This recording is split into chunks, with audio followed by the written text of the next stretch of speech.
ಅನುದಿನ ಅನುಕ್ಷಣ ಮನೆಯಲ್ಲೂ ಕಲಿಯೋಣ ಕಲಿಕೆಯ ಹೊಸ ಹಾದಿಯಲಿ ಜೊತೆಗೂಡಿ ಹೆಜ್ಜೆಯ ಹಾಕೋಣ ಸಂತಸದಿ ಕಲಿಯೋಣ ನಮ್ಮ ಹೆಮ್ಮೆಯ ಈ ಕ್ಲಾಸಿನಲ್ಲಿ. Yes sir. Yes teacher. Present ma'am.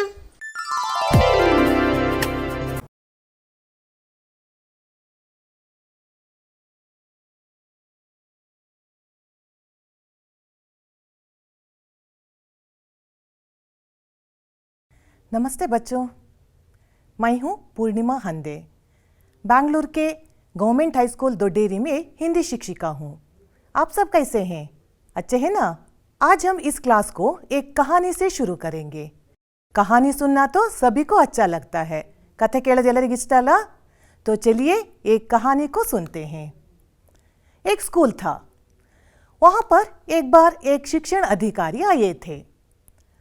वे सीधे ये क्लास में गए। वहाँ पर क्या हो रहा था? इंग्लिश का क्लास चल रहा था। उन्होंने क्या किया? वहाँ के बच्चों को 5 वर्ड्स का डिक्टेशन दे दिया। डिक्टेशन को हम हिंदी में श्रुतलेख कहते हैं। सभी बच्चे लिखने लगे, मगर एक लड़के को केवल 4 शब्दों का स्पेलिंग तो आ गया, एक शब्द को लिखना उसको नहीं आया। वो सोचने लगा। वहीं पर उसके अध्यापक थे। वे उसे सिग्नल करके बताया कि पास में जो लड़का है ना, उसका देखकर कॉपी कर लो। मगर ये लड़का ऐसा नहीं किया। उसको लगा कि कॉपी करना, झूठ बोलना, ये सब क्या है? गलत है। हमें ऐसा नहीं करना चाहिए। बच्चों, ऐसी कहानी आप सुने थे क्या पहले?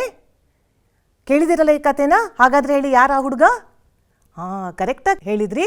वही लड़का था हमारे राष्ट्रपिता महात्मा गांधी जी। गांधी जी सत्य और अहिंसा के पुजारी थे। हिंदी के महान कवि तुलसीदास कहते हैं, ये दुनिया गुण और दोष से बना हुआ है। इस प्रपंच में हर एक व्यक्ति में, हर एक वस्तु में अच्छाई भी है और बुराई भी है। हमें क्या करना है? अच्छाई को अपनाना चाहिए और बुरे गुण को दूर करना चाहिए। तो ये अच्छाई बुराई ये सब क्या है? तो चलिए देखते हैं कुछ गुणों को। यहाँ पर कुछ गुण है। पहले हम इसे क्या करेंगे? अलग अलग करेंगे। अच्छे और बुरे गुण को लिस्ट बना देंगे। देखिए यहाँ पर सच बोलना अच्छा है तो झूठ बोलना बहुत बुरा है। ईमानदारी तो करना है मगर धोखा नहीं देना चाहिए। बड़ों का आदर करना अच्छा है, चोरी करना क्या है? बहुत बुरी बात है। फिर से एक बार देखेंगे, सच बोलना, ನಾವು ಸತ್ಯವನ್ನೇ ಹೇಳಬೇಕು। और ईमानदारी क्या है? ईमानदारी ಪ್ರಾಮಾಣಿಕತೆಯಿಂದ ನಾವು ಕೆಲಸ ಮಾಡಬೇಕು। और बड़ों का आदर करना, बड़ों का जो हमारे बड़े लोग होते हैं ना, उनका आदर गौरव करना चाहिए हमें। तो बुरे गुण कौन कौन से हैं? देखिए यहाँ पर झूठ बोलना। ये झूठ बोलना क्या है? बहुत बुरा है। हमें ಸುಳ್ಳು ಹೇಳಬಾರದು ನಾವು। और दूसरा है धोखा देना, ಅಂದರೆ ಮೋಸ ಮಾಡೋದು, ये भी गलत है। तो ये चोरी करना क्या है? क्या है? सभी को मालूम है ना? ಅಂದರೆ चोरी करना नहीं, उसका अर्थ सभी को मालूम है। क्या है? कಳ್ಳತನ ಮಾಡೋದು। हमें चोरी भी नहीं करना चाहिए। बच्चों, यहाँ पर एक शब्द आ गया, धोखा देना। इसका अर्थ है ಮೋಸ ಮಾಡೋದು। हम तो किसी को धोखा नहीं देते हैं क्योंकि हम बहुत अच्छे लोग हैं। मगर कभी कभी क्या होता है, हमें दूसरों से धोखा हो जाता है ಅಲ್ವಾ? ಎಲ್ಲರಿಗೂ ಅನುಭವ ಆಗಿದೆ ಅಲ್ವಾ? ಬೇರೆಯವರು ನಮಗೆ ಏನು ಮಾಡಿಬಿಡ್ತಾರೆ? ಮೋಸ ಮಾಡ್ತಾರೆ। कहाँ पर ऐसा होता है? आपको भी अनुभव हुआ होगा ना? हाँ, यहाँ पर देखिए एक चित्र है। क्या है ये? यह एक मार्केट है, दुकानें हैं। यहाँ वहाँ एक सब्जी वाला भी है, तरकारी माराಟ ಮಾಡೋನಿದ್ದಾನೆ ನೋಡಿ। इधर और एक मार्केट है। देखिए यहाँ है ವೆಜಿಟೇಬಲ್ ಮಾರ್ಕೆಟ್, ತರಕಾರಿಗಳ ಮಾರುಕಟ್ಟೆ। ಹಣ್ಣು ತರಕಾರಿ ಬೇಕಾದ್ರೆ ನಾವೇನು ಮಾಡ್ತೀವಿ? ಈ ಜಾಗಕ್ಕೆ ಹೋಗಿ वस्तुಗಳನ್ನು खरीदिस्तीवी। मगर यहाँ पर क्या हो जाता है? हमें धोखा हो जाता है। सभी व्यापारी धोखे नहीं करते, अच्छे व्यापारी भी है, मगर कभी कभी क्या होता है? हमें धोखा हो जाता है। इससे हम कैसे बच सकते हैं? ये ಮೋಸ ಹೋಗೋದ್ರಿಂದ ಹೇಗೆ ತಪ್ಪಿಸ್ಕೋಬಹುದು? इसे हम सीखते हैं आज के पाठ से। आज का पाठ है हमारा कश्मीरी सेब। बच्चों आपके पास टेक्स्ट बुक है ना, तो टेक्स्ट बुक में खोलिए पेज नंबर 6 ಪುಟ ಸಂಖ್ಯೆ 6 ತಗೊಳ್ಳಿ. ಅಲ್ಲಿ ಇದೆ ನೋಡಿ ಪಾಠ कश्मीरी सेब. क्या है सेब? सेब को सभी को मालूम है, हम खाते हैं ना सेब को, बहुत स्वादिष्ट है. इस पाठ का लेखक है प्रेमचंद जी. यह एक कहानी है. कहानी में हमें प्रेमचंद जी सेब के बारे में नहीं बता रहे हैं, बदले में जब वे सेब को खरीदने के लिए गए थे, परचेज करने के लिए गए थे ना, उसको एक धोखा हुआ था. उस अनुभव को हमारे साथ शेयर करना चाहते हैं, बांटना चाहते हैं और उसके द्वारा हमें सचेत करना चाहते हैं हमें किस तरह इनसे हम बच सकते हैं. अगर आपके पास टेक्स्ट बुक नहीं है तो कोई बात नहीं बच्चों, इन्हीं पर देखिए, इस स्क्रीन पर आप समझ सकते हैं. देखते हैं लेखक का परिचय. कौन है ये प्रेमचंद जी? इनका पूरा नाम है मुंशी प्रेमचंद. 31 जुलाई 1880 में इनका जन्म हुआ था. गोदान, सेवा सदन, निर्मला आदि इनकी प्रमुख रचनाएं हैं. प्रेमचंद की कहानियां मानसरोवर नाम से संकलित हैं. प्रेमचंद हमसे क्या कहना चाहते हैं, पाठ का आशय क्या है, इस पाठ का उद्देश्य क्या है. यहाँ पर देखिए 2 दुकानें हैं. इधर एक दुकान है और यहाँ पर भी एक दुकान है. दुकान अंदर अंगड़िगळु. ಇದೊಂದು ತರಕಾರಿ ಅಂಗಡಿ ಇದೆ, ಇಲ್ಲೊಂದು ಹಣ್ಣಿನ ಅಂಗಡಿ ಕೂಡ ಇದೆ ನೋಡಿ. यहाँ पर हम जाते हैं ना, हम कुछ खरीदने के लिए या जब जाते हैं ना, तब हमें क्या करना चाहिए.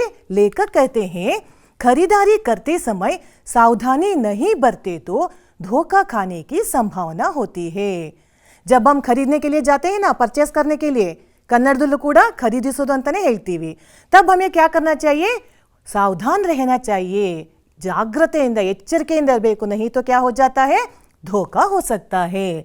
और बाजार में होने वाली धोखेबाजी का परिचय भी हमें यहाँ पर प्राप्त होता है.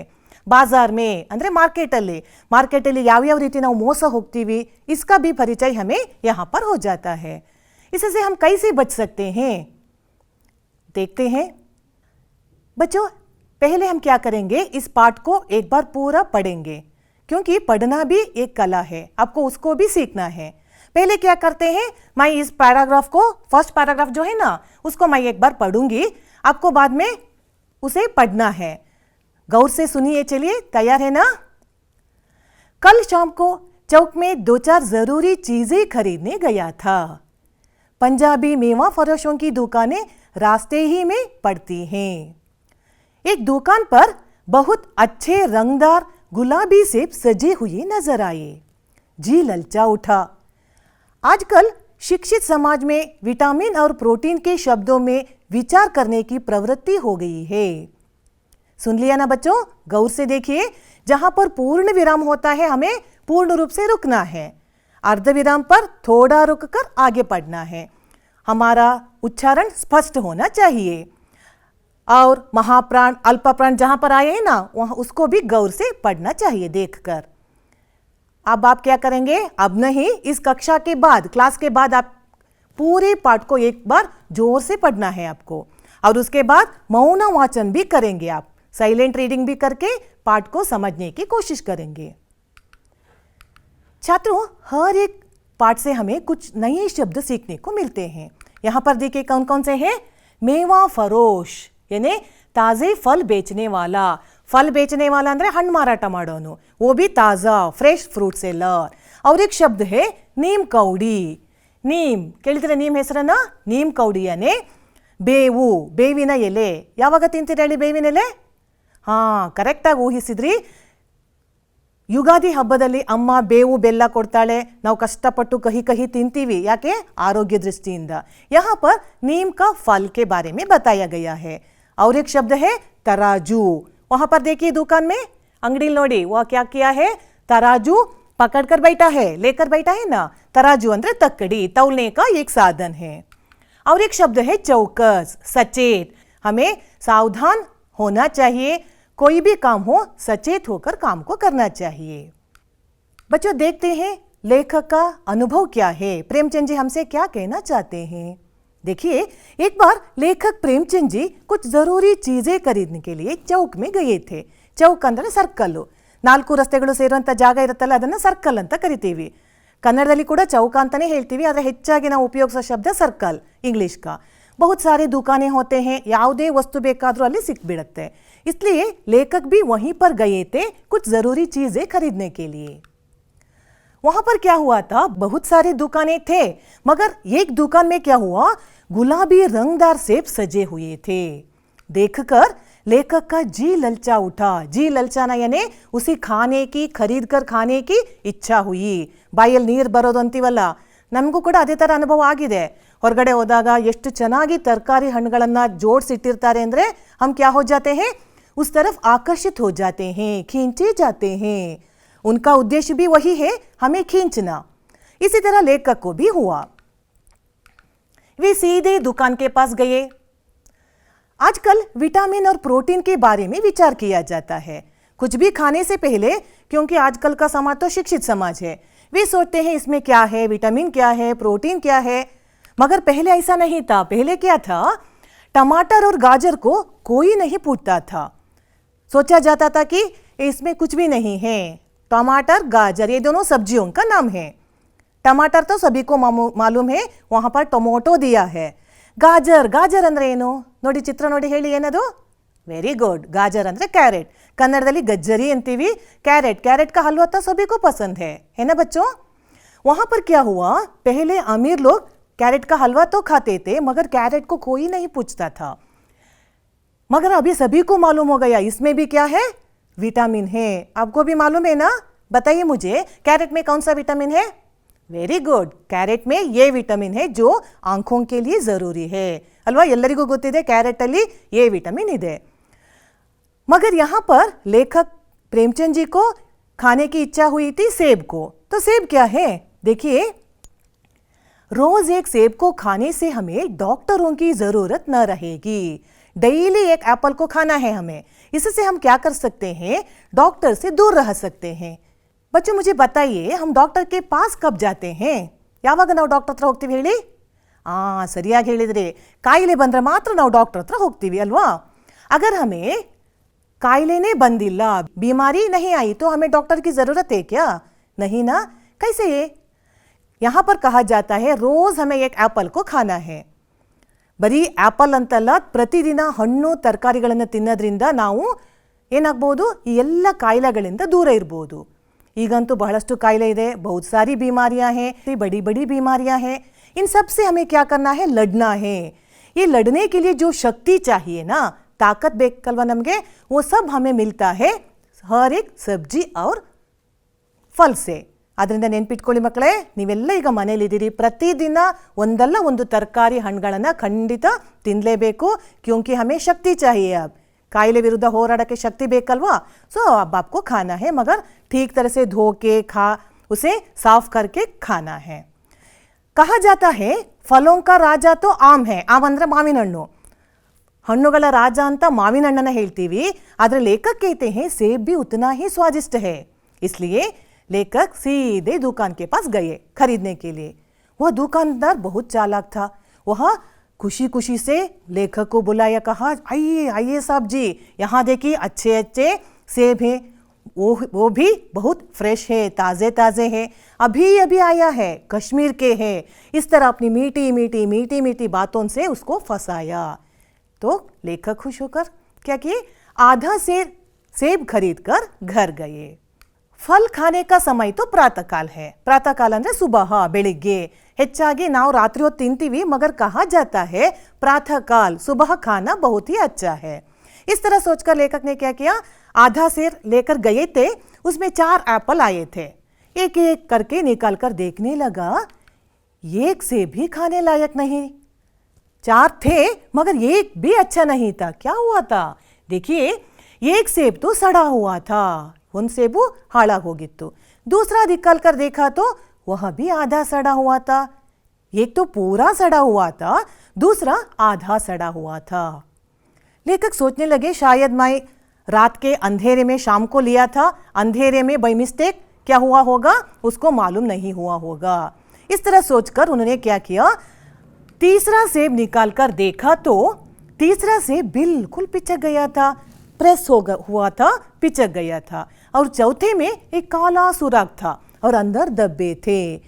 तीसरे में क्या था, वह ಪಿಚಕ್ ಗಯಾತ ಮಗರ್ ಚೌಥೆ ಮೇ ಈ ಕಾಲ ಒಂದು ಕಪ್ಪು ಹೋಲಾಗಿತ್ತು ಕಟ್ ಮಾಡಿ ನೋಡಿದ್ರೆ ಒಳಗಿಂದೊಳಗೆ ಎಲ್ಲ ಸೇಬು ಪೂರ್ತಿ ಹಾಳಾಗಿ ಹೋಗಿತ್ತು अब तो लेखक को मालूम हुआ यह क्या हो रहा है वहां पर वह दुकानदार जानबूझकर क्या किया है धोखा दिया है लेखक को बहुत दुख हुआ कि दुकानदार ने जानबूझकर धोखेबाजी की है अगर एक या दो सेब अच्छा नहीं तो सोच सकते थे बाई मिस्टेक हुआ है चारों सेब ऐसा है इसका अर्थ क्या है दुकानदार ने जानबूझकर गुत्तिद्दू ಏನ್ ಮಾಡಿದಾನೆ ಮೋಸ ಮಾಡಿದಾನೆ शायद उसको लगा होगा यह आदमी बहुत ही नरम है वापस आकर हमारे साथ झगड़ने वाला फाइट करने वाला नहीं है इस तरह सोचकर वो क्या किया है धोखेबाजी किया है धोखेबाजी की है बच्चों मुझे बताइए इसमें केवल दुकानदार का ही गलती थी क्या बरी अंगड़ियों मात्र मिस्टेक इतना इले नहीं ना वाह ठीक सोचा आप लोगों ने प्रेमचंद जी कहानीकार प्रेमचंद जी की भी क्या थी वहां पर गलती थी क्या करना था उन्हें वे जब खरीदने के लिए गए थे ना देखना था किस तरह का एप्पल दे रहा है और तौलते वक्त तूक ಮಾಡೋಕೆ ಕೂಡ ಏನು ಮಾಡೋ ಚಾನ್ಸಸ್ ಇದೆ ಮೋಸ ಮಾಡೋ ಚಾನ್ಸಸ್ ಇರುತ್ತೆ उसको देखना था मगर लेखक ऐसे नहीं किया चुपचाप खड़े थे थैली जो उसके पास था ना हाथ में बैग इतना उसको दे दिया और कहा आधा सेब दे दो मगर हमें ऐसा नहीं करना है लेखक को भी ऐसा ही लगा वे कहते हैं आदमी बेईमानी तभी करता है जब उसे अवसर मिलता है ಅವಸರ ಅಂದರೆ ಅವಕಾಶ ಯಾವಾಗ ಮೋಸ ಮಾಡ್ತಾರೆ ಜನರು ಯಾವಾಗ ಅವರಿಗೆ ಅವಕಾಶ ಸಿಗುತ್ತೋ ಚಾನ್ಸ್ ಸಿಗುತ್ತೋ ಆವಾಗ ಅವರು ನಮಗೆ ಮೋಸ ಮಾಡ್ತಾರೆ अगर हम ऐसा चांस ही नहीं देते तो वो कैसे बेईमानी कर सकता है अल्वा इसलिए इस पाठ का आशय है लेखक हमें बताना चाहते हैं कि हमें खरीदारी करते समय खरीदे सके ಏನಾದರೂ परचेस करते समय हमें क्या करना चाहिए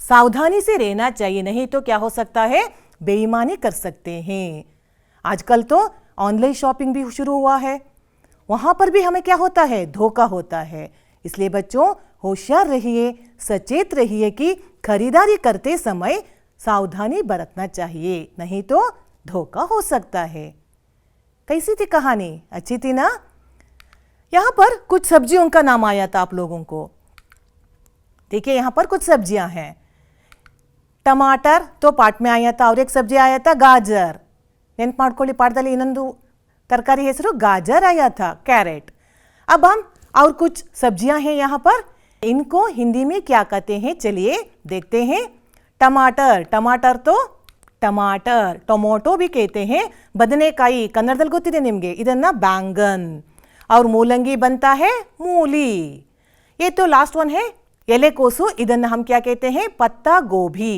गोभी शब्द भी आप सभी को मालूम है खाते हैं ना गोभी मंचूरी मगर वो तो फूल गोभी है यह पत्ता गोभी तो इसका रंग रंग अंदर कलर कलर कूड़ा हिंदी में ही लिखते हैं चलिए लाल बैंगन का तो बैंगनी मूली यहाँ पर सफेद है सफेद और गोभी का रंग है हरा हसीरू बच्चों इसे देखिए यह आपका एक एक्टिविटी है आपके पास नोटबुक है ना खोलिए नोटबुक को अपने बुक में लिख लीजिए सब्जियों के नाम और रंग आपको क्या करना है यह एक एक्टिविटी है ಈ ಚಟುವಟಿಕೆಯನ್ನು ನೀವು ಮಾಡಿ ನಿಮ್ಮ ಅಧ್ಯಾಪಕರಿಗೆ ತೋರಿಸಬೇಕು सब्जियों के नाम को कन्नड़ा हिंदी और अंग्रेजी में लिखना है अगर चाहिए तो आप सब्जियों का चित्र को भी चिपका सकते हैं चित्र अंटिಸ್ಬಿಟ್ಟು ಅಥವಾ ಚಿತ್ರವನ್ನು ಬರೆದ್ಬಿಟ್ಟು ನೀವು ಈ ಆಕ್ಟಿವಿಟಿಯನ್ನು ಮಾಡಬೇಕು आपको अंक मिलेगा ठीक है तो इस पाठ में केवल सब्जियों का नाम नहीं फलों के नाम भी आया था यहाँ पर एक टेबल है देखिए कुछ अक्षर है इस तालिका में कुछ अक्षर है यह एक अक्षर कोश है बच्चों इसमें कोई है कौन है देखिए ये सारे फल है ना इसके अंदर चिप गए हैं हमें क्या करना है अब इसको ढूंढना है चलिए कैसे ढूंढेंगे आइए देखते हैं फर्स्ट फ्रूट है संतरा हम क्या करेंगे ये संतरा जो है हमें क्या करना है इसको ढूंढना है कहाँ है सर इसका पहला अक्षर को हम ढूंढेंगे ये अक्षर को ढूंढना है कहाँ है इस टेबल में ढूंढना है कहाँ है ढूंढिए हाँ यहाँ है सम है ना यहाँ है स तो उसके नीचे देखिए कहाँ क्या है त है और उसके नीचे क्या है र है तो बन गया संतरा ठीक है ना हमें संतरा मिल गया संतरा ಅಂದ್ರೆ ಕಿತ್ತಳೆ ಹಣ್ಣು ಸಿಕ್ತಿವಾಗ ಈಗ नेक्स्ट ಏನನ್ನು ಹುಡುಕಬೇಕು ನಾವು सेब दूसरा शब्द है सेब को ढूंढना है अब कहाँ है से अक्षर को देखिए कहाँ है ढूंढिए हुड़की से अक्षर एलिदे हाँ यहाँ पर है से है ना और से के ऊपर है क्या दूसरा अक्षर कौन सा है वहां पर ब है कहाँ है ब हाँ नीचे है सेब तो सेब भी मिल गया हाँ उसी तरह आम भी मिल गया देखिए आपको इस तरह आप नेक्स्ट वन को ढूंढेंगे नेक्स्ट वन कौन सा है आपको देखिए वहां पर अंगूर अंदर द्राक्षी हಣ್ಣು तो ढूंढिए द्राक्षी हಣ್ಣು ಎಲ್ಲಿದೆ ಹುಡುಕಿ अंगूर वेरी गुड और लास्ट वन है तरबूज कल्लंगड़ी हಣ್ಣು ಅದನ್ನ इंग्लिश में वाटरमेलन अंतीवी बहुत बड़ा है तो आसानी से ढूंढ सकते हैं वेरी गुड मिल गए ना आपको बट हम क्या करेंगे इसी तरह का और एक एक्टिविटी को आपको करना है इस गतिविधि को पूरा करके आप अपने अध्यापक को दिखाना है आपको ಇದು ಒಂದು ಚಟುವಟಿಕೆ ಎರಡು ರೀತಿಯ ಚಟುವಟಿಕೆಗಳನ್ನು ಮಾಡಿ ನಿಮ್ಮ ಅಧ್ಯಾಪಕರಿಗೆ ತೋರಿಸಿ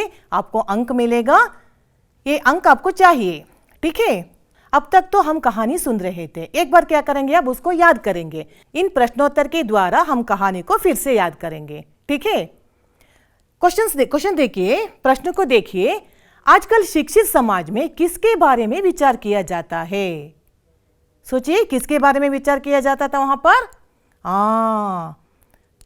पढ़िए इसे आजकल शिक्षित समाज में विटामिन और प्रोटीन के बारे में विचार किया जाता है तो इस पाठ का संदेश क्या है कश्मीरी से पाठ से हमें क्या सीख मिलती है बच्चों कश्मीरी से पाठ से यह सीख मिलती है कि खरीदारी करते समय सावधानी नहीं बरते तो धोखा खाने की संभावना होती है हमें खरीदते समय क्या करना चाहिए सावधान रहना चाहिए नहीं तो धोखा हो सकता है ಯಾವುದನ್ನೇ परचेस ಮಾಡೋ ಮೊದಲು ಯೋಚಿಸಬೇಕು और देखना चाहिए सावधान होकर किस तरह के वस्तुओं को हम ले रहे हैं और तौलते वक्त तूक ಮಾಡಾಗ ಏನಾದರೂ ಹೆಚ್ಚು ಕಡಿಮೆ ಆಗ್ತಾ ಇದೆ ये सब को हमें देखना चाहिए यही इस पाठ का संदेश है यही इस पाठ से हम सीख सकते हैं इस पाठ में हमें कुछ अभ्यास के कार्य में कुछ क्वेश्चन है उसे आप खुद लिख सकते हैं आप कहानी को सुन लिया है इसलिए आप खुद कर सकते हैं वो सब काम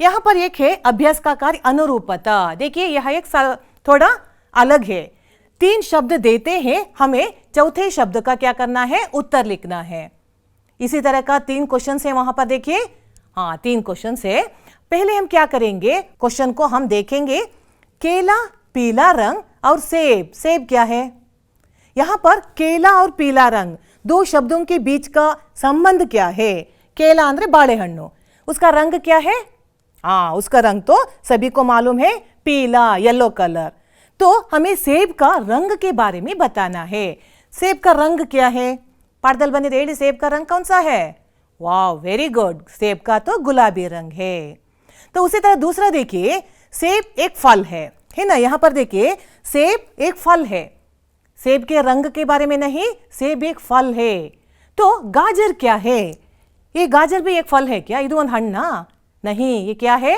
सब्जी है यह एक ಇದೊಂದು तरकारी उसी तरह नागपुर संतरा ಅಂದ್ರೆ ಕಿತ್ತಳೆ ಹಣ್ಣು नागपुर फेमस है और कश्मीर किसके लिए फेमस है कश्मीर तो सेब के लिए फेमस है पाठ का नाम है ना इस पाठ में आपको एक कन्नड़ा अनुवाद करने का भी एक अभ्यास का कार्य है पहले हम देखते हैं 3 वाक्य हैं वहां पर देखिए पढ़िए पहले इसे ठीक तरह से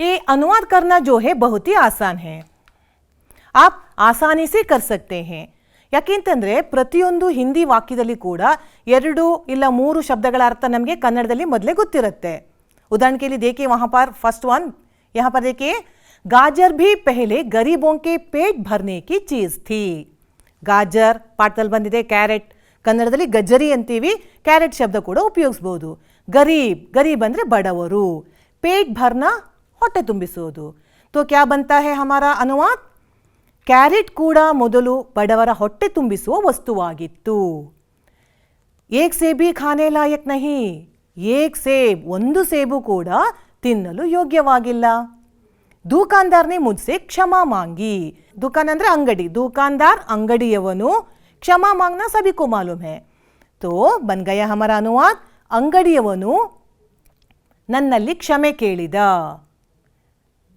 आपको क्या करना है, पाठ के अंत में जो कन्नड़ अनुवाद दिया है ना, पहले ठीक तरह से उसे पढ़िए, समझकर उसका अर्थ को यानी अनुवाद को आपको करना है. अब तक तो आप कहानी सुन रहे थे. क्या आप कहानी नहीं लिख सकते क्या? जरूर लिख सकते हैं बच्चों, क्योंकि हर एक व्यक्ति के अंदर एक कवि भी होता है, एक कहानीकार भी होता है. ಪ್ರತಿಯೊಬ್ಬ ವ್ಯಕ್ತಿಯ ಒಳಗಡೆನೂ ಕೂಡ ಒಬ್ಬ ಕಥೆಗಾರ ಕೂಡ ಇರ್ತಾನೆ, ಒಬ್ಬ ಕವಿ ಕೂಡ ಇರ್ತಾನೆ. अब क्या करते हैं हम, यहाँ पर कुछ चित्र है, देखिए यहाँ चित्र है, इसको देखकर आपको क्या करना है, एक कहानी की रचना करना है. इसको देखकर कहानी कैसे लिख सकते हैं, हर एक चित्र के ऊपर आपको क्या करना है, एक छोटा छोटा छोटा हिंदी वाक्य को सोचना है, बाद में सबको जोड़ेंगे और बनता है हमारी कहानी. ओ ನೋಡಿ ಯಾರೋ ಕಳಿಸೇ ಬಿಟ್ರು ಕತೆ ಬರೆದ್ಬಿಟ್ಟು, ನೋಡಿ ಕತೆ ಬಂದೇ ಬಿಡ್ತು. ये क्या है, इस डैश का नाम राधा है, यह राधा का डैश है. ये डैश डैश क्या है, ओ चित्र है यहाँ पर. वेरी गुड बच्चों, आप भी इसी तरह कर सकते हैं, चित्र कहानी लिख सकते हैं. इसे कैसे पढ़ेंगे, इस लड़की का नाम राधा है, यह राधा का घर है. Very good. और दूसरा वाक्य क्या है, यह लड़का रामू राधा का भाई है. रामू रो रहा था. ಏನ್ ಮಾಡ್ತಾ ಇದ್ದಾನೆ ಅಲ್ಲಿ ರಾಮು, ಅಳ್ತಾ ಇದ್ದಾನೆ, ರೋ रहा था. अगर कोई रोते हैं तो कौन आती है वहां पर, माँ आती है. माँ ने उसे कुछ चॉकलेट्स देकर सांत्वन किया. चॉकलेट्स का चित्र भी था ना वहां पर. Very good. शायद आपकी कहानी भी तैयार है ना. वेरी गुड बच्चों. अब और एक अभ्यास का कार्य को देखेंगे. ಹಾಯ್ ಫ್ರೆಂಡ್ಸ್, ನಾವೆಲ್ಲ ಸೇರ್ಕೊಂಡು ಒಂದು ಆಟ ಆಡೋಣವಾ? ಯಾವ ಆಟ? ನಾನು ಒಂದು ಶಬ್ದ ಹೇಳ್ತೀನಿ, ಅದರ ಕೊನೆಯ ಅಕ್ಷರದಿಂದ ನೀನು ಇನ್ನೊಂದು ಶಬ್ದ ಹೇಳ್ಬೇಕು. ಶುರುನಾ? ಓಕೆ. ವನ, ನದಿ, ದೀಪ, ಪಟಾಕಿ, ಕಿರೀಟ,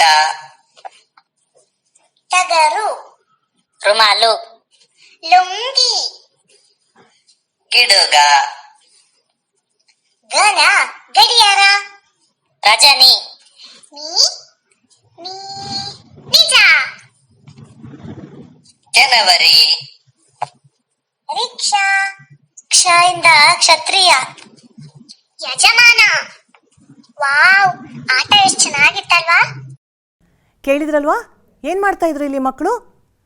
ಮಕ್ಕಳು ಅಂತ್ಯಾಕ್ಷರಿ ಆಟ ಆಡ್ತಾ ಇದ್ರು. ನೀವು ಕೂಡ ಆಡ್ತೀರ ನಿಮ್ಮ ಫ್ರೆಂಡ್ಸ್ ಜೊತೆಗಲ್ವಾ? ಆದರೆ ಇದನ್ನು ಹಾಡುಗಳ ಮೂಲಕ ನಾವು ಆಟ ಆಡ್ತೀವಿ.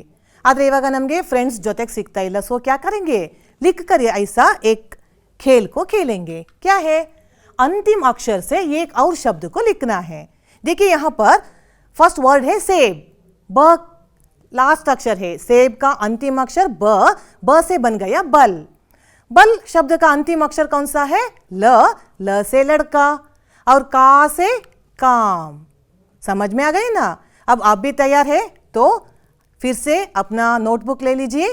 ನಿಮ್ಮ ಬುಕ್ಕನ್ನು ತಗೊಂಡು ಈ तीनों शब्दों को लिख लीजिए. ಈ ಮೂರು ಶಬ್ದಗಳನ್ನು ಒಂದ್ಸಲ ಬರ್ಕೊಂಬಿಡಿ. पहला है दुकान, बाजार और रुमाल. बहुत ही सिंपल है ಮಕ್ಕಳ. ಏನು ಮಾಡಬೇಕು ನೀವು, ಈ ಒಂದೊಂದು ಶಬ್ದದ ಕೊನೆಯ ಅಕ್ಷರದಿಂದ ಇನ್ನೊಂದು ಹೊಸ ಶಬ್ದವನ್ನು ಬರಿತಾ ಹೋಗಬೇಕು. कर सकते हैं ना? ये सब तैयार करके ಈ ಮೂರು ಶಬ್ದಗಳನ್ನು ಒಂದ್ಸಲ ಬರ್ಕೊಂಬಿಡಿ. ये सब कार्य को तैयार करके, एक्टिविटी को तैयार करके अपने अध्यापक को दिखाइए. फिर से मिलेंगे, तब तक के लिए आप सबको मेरा नमस्कार.